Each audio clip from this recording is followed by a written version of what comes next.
Chapter 2 The Science of Deduction. We met next day, as he had arranged, and inspected the rooms at number 221B 5 Baker Street, of which he had spoken at our meeting. They consisted of a couple of comfortable bedrooms and a single large, airy sitting room, cheerfully furnished and illuminated by two broad windows. So desirable in every way were the apartments, and so moderate did the terms seem, when divided between us, that the bargain was concluded upon the spot, and we at once entered into possession. That very evening I moved my things round from the hotel, and on the following morning Sherlock Holmes followed me with several boxes and portmanteaus. For a day or two we were busily employed in unpacking and laying out our property to the best advantage. That done, we gradually began to settle down and to accommodate ourselves to our new surroundings. Holmes was certainly not a difficult man to live with. He was quiet in his ways, and his habits were regular. It was rare for him to be up after 10 at night, and he had invariably breakfasted and gone out before I rose in the morning. Sometimes he spent his day at the chemical laboratory, sometimes in the dissecting rooms, and occasionally in long walks which appeared to take him into the lowest portions of the city. Nothing could exceed his energy when the working fit was upon him, but now and again a reaction would seize him, and for days on end he would lie upon the sofa in the sitting-room, hardly uttering a word or moving a muscle from morning to night. On these occasions I have noticed such a dreamy, vacant expression in his eyes that I might have suspected him of being addicted to the use of some narcotic, had not the temperance and cleanliness of his whole life forbidden such a notion. As the weeks went by, my interest in him and my curiosity as to his aims in life gradually deepened and increased. His very person and appearance were such as to strike the attention of the most casual observer. In height he was rather over 6 feet, and so excessively lean that he seemed to be considerably taller. His eyes were sharp and piercing, save during those intervals of torpor to which I have alluded, and his thin hawk-like nose gave his whole expression an air of alertness and decision. His chin, too, had the prominence and squareness which mark the man of determination. His hands were invariably blotted with ink and stained with chemicals, yet he was possessed of extraordinary delicacy of touch, as I frequently had occasion to observe when I watched him manipulating his fragile philosophical instruments.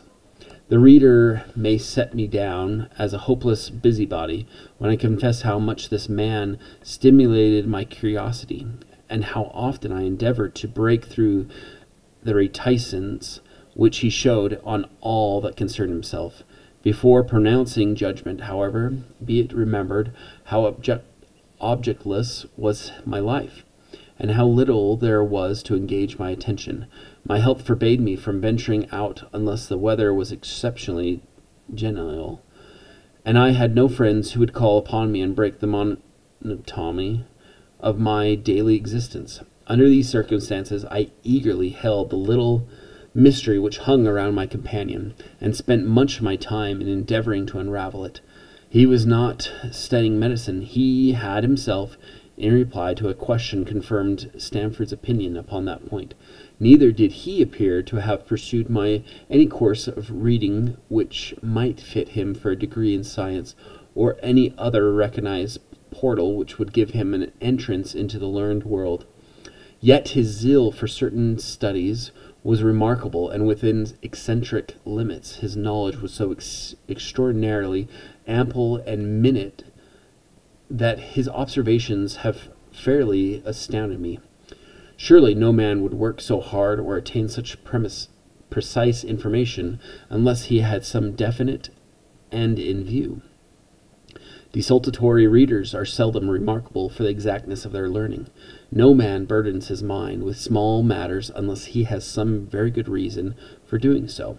His ignorance was as remarkable as his knowledge. Of contemporary literature, philosophy, and politics he appeared to know next to nothing.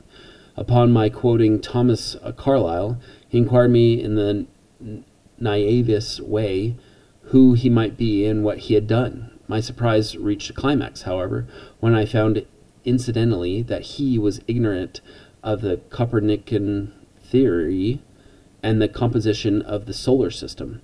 that any civilized human being in this 19th century should not be aware that the earth traveled around the sun appeared to be, to me, such an extraordinary fact that I could hardly realize it. You appear to be astonished, he said, smiling at my expression of surprise. Now that I do know it, I shall do my best to forget it. To forget it? You see, he explained, I consider that a man's brain originally is like a little empty attic. You have to stock it with such furniture as you choose. A fool takes in all the lumber of every sort that he comes across, so that the knowledge which might be useful to him gets crowded out, or at best is jumbled up with a lot of other things so that he has a difficulty in laying his hands upon it. Now the skillful workman is very careful indeed as to what he takes into his brain attic. He will have nothing but the tools which may help him in doing his job, but of those he has a large assortment, and all in the most perfect order. It is a mistake to think that the little room has elastic walls and can distend to any extent. Depend upon it, there comes a time when for every addition of knowledge you forget something that you knew before. It is of the highest importance, therefore, not to have useless facts elbowing out the useful ones. But the solar system, I protested. What the deuce is it to me? He interrupted impatiently. You say that we go around the sun. If we went around the moon, it would not make a pennyworth of difference to me or to my work. I was on the point of asking him what that work might be, but something in his manner showed me that the question would be an unwelcome one. I ponder upon our short conversation, however, and endeavored to draw my deductions from it. He said that he would acquire no knowledge which did not bear upon his object. Therefore, all the knowledge which he possessed was such as would be useful to him. I enumerated in my own mind all the various points upon which he had shown me that he was exceptionally well informed. I even took a pencil and jotted them down. I could not help smiling at the document when I had completed it. It ran in this way. Sherlock Holmes, his limits. 1. Knowledge of literature, nil. Philosophy, nil. Astronomy, nil. Politics, feeble. Botany, variable. Well in belladonna, opium, and poisons generally. Knows nothing of practical gardening. Geology, practical but limited. Tells at a glance different soils from each other. After walks, has shown me splashes upon his trousers and told me by their color and consistence in what part of London he had received them. Chemistry, profound. Anatomy, acute, accurate, but unsystematic. Sensational literature, immense. He appears to know every detail of every horror perpetrated in this century. Plays the violin well. Is an expert single-stick player, boxer, and swordsman. He has a good practical knowledge of British law. When I had got so far in my list, I threw it into the fire in despair. If I can only find what the fellow is driving at by reconciling all these accomplishments and discovering a call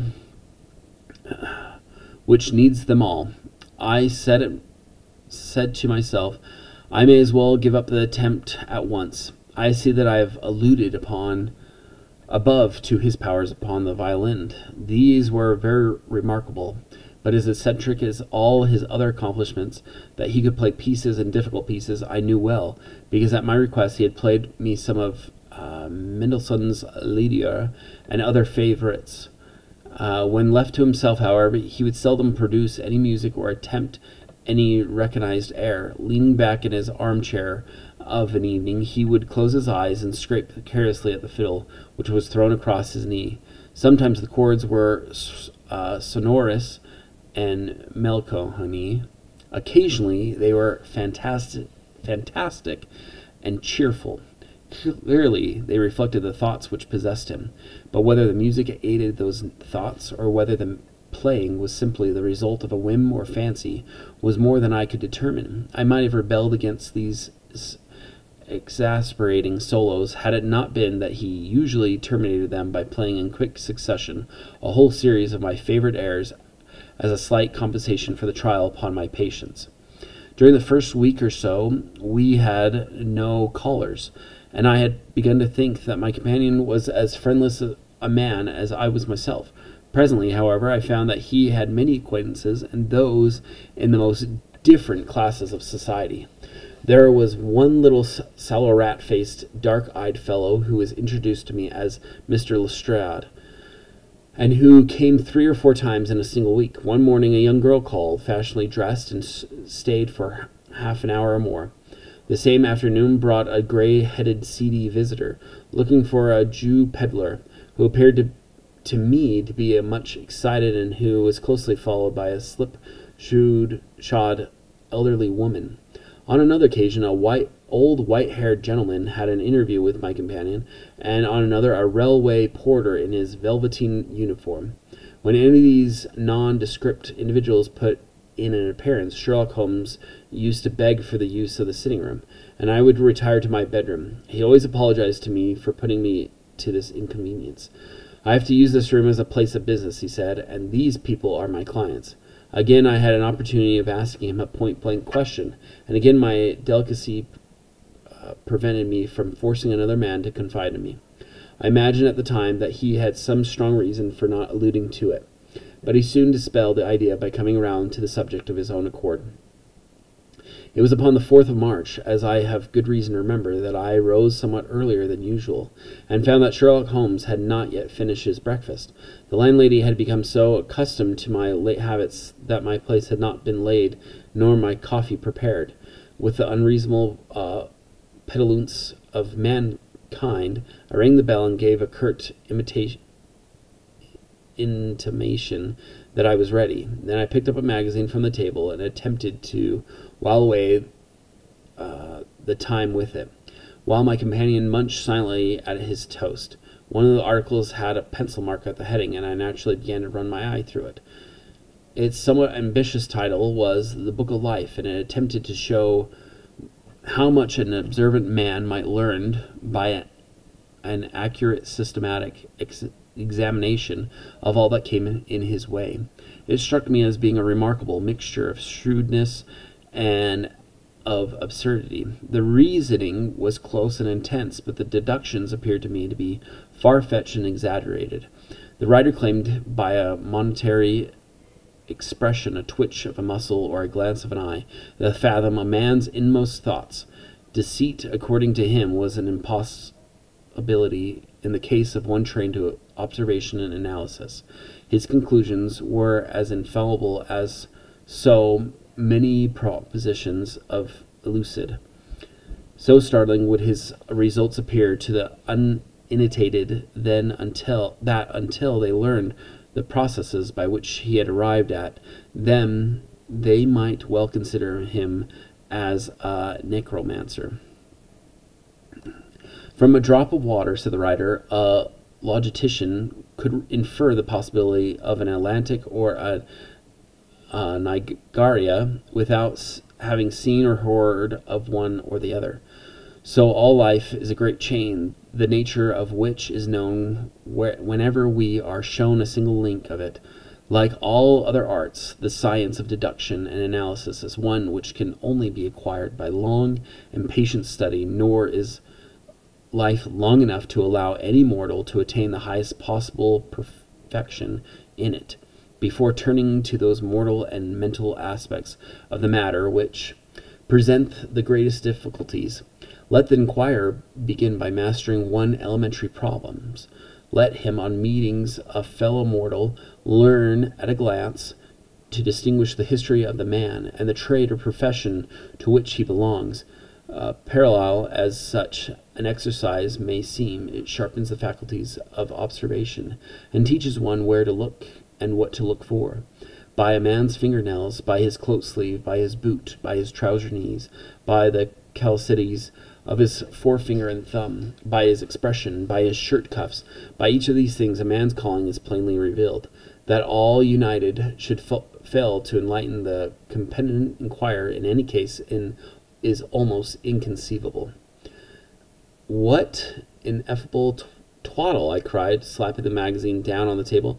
"I never read such rubbish in my life." "What is it?" asked Sherlock Holmes. "Why, this article," I said, pointing at it with my egg spoon, as I sat down to my breakfast. "I see that you have read it since you have marked it."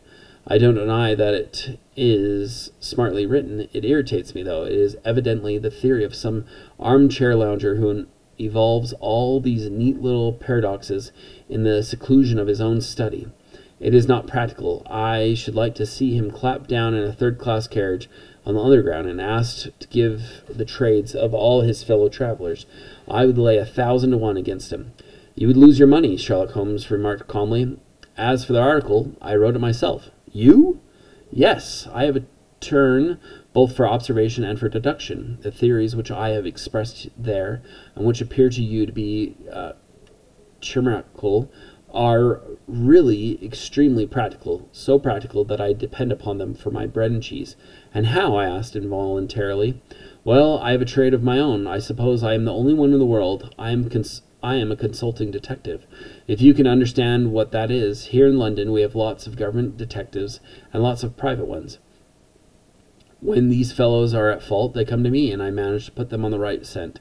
They lay all the evidence before me, and I am generally able, by the help of my knowledge of the history of crime, to set them straight.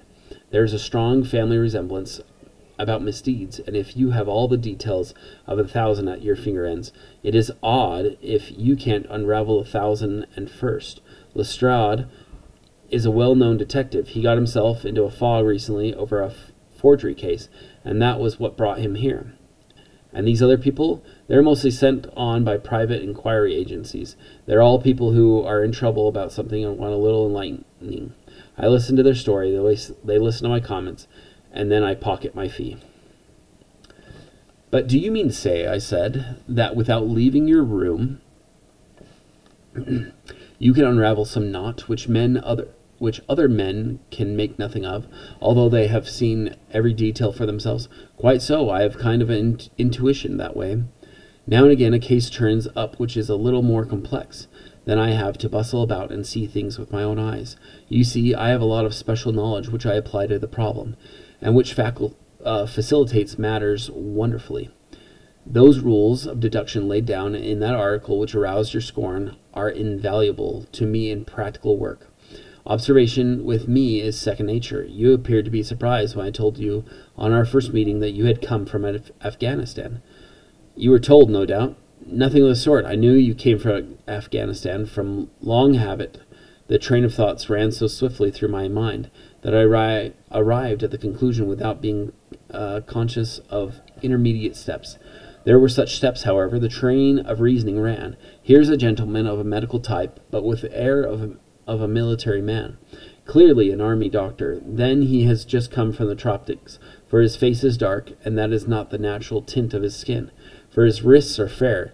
He has undergone hardship and sickness, and as his haggard face says clearly, his left arm has been injured. He holds it in a stiff and unnatural manner. Where in the tropics could an English army doctor have seen such hardship and got his arm wounded? Clearly in Afghanistan. The whole train of thought did not occupy a second. I then remarked that you came from Afghanistan, and you were astonished. It is simple enough as you explain it, I said, smiling. You remind me of Edgar Allan Poe's Dupin. I had no idea that such individuals did exist outside of stories. Sherlock Holmes rose and lit his pipe. No doubt you think that you are complimenting me and comparing me to Dupin, he observed. Now, in my opinion, Dupin was a very inferior fellow.